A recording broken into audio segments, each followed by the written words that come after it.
भगवान गौतम बुद्ध, भारतरत्न डॉक्टर बाबासाहेब आंबेडकर, आजच्या या लोकसभेला जमलेले बंधू आणि भगिनी, आता ह्या ठिकाणी अध्यक्षचं पद मला स्वीकारण्याचं कारण आलं म्हणून मला सुद्धा या ठिकाणी उभं राहावं लागलं. का राहावं लागलं?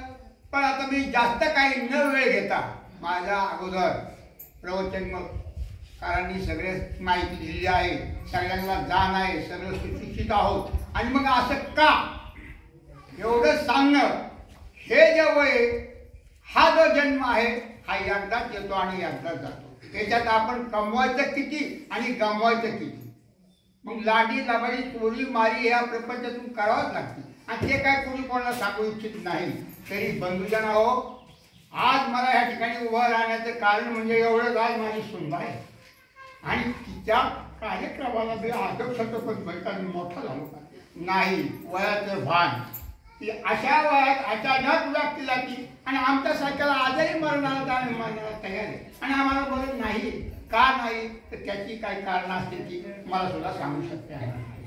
म्हणजे हो, माणसाने ज्याच्या त्याच्या प्रकृतीला जपा, आई वडिलांना जपा, बंधू भगिनींना जपा. माझ्या अगोदर प्रवचनकारांनी सगळी माहिती दिली. एवढंच मला तुम्हाला एवढं सांगायचं आहे की या पुढचा काळ, आता हा समजा 5 लोक, याचं वय किती, याचा मुलगा आणि याच्या मुली गेल्या परघाण्यामध्ये. आता तो मुलगा आणि त्या मुलाने ह्या वडिलाचा कसं संगोपन करायला पाहिजे आणि काय तकलीफ घ्यायला पाहिजे ही त्याची त्यांनी जाण ठेवायला पाहिजे डोक्यामध्ये आणि तशाच पद्धतीने वागणूक व्हावी. एवढीच माझी तुम्हाला हात जोडून नम्र विनंती आहे. प्रत्येकाच्या इच्छाच आहे. आजकाल वयोवृद्ध माणूस झाला, बाबा तुम्हाला काही समजत नाही. अरे समजत नाही मग तो आतापर्यंत जगला कसा? समजत नाही, येणा जर असेल तर तो कदाच झाला. पण बोलण्याच्या रीती असू द्या, कितीही काळ बदली हो द्या, जन्म आणि मरण. माणूस जन्माला येतोय, हा माणसाच्या जन्माला आपल्याला घासत का?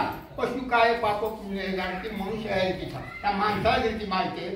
तरी बंधू जास्त वेळ न घेता मी माझ्या गावातर्फे आणि माझ्या बंधू भावांतर्फे मी भावपूर्ण श्रद्धांजली वाहतो. त्या ठिकाणी थांबतो. जय भीम. म्हणजे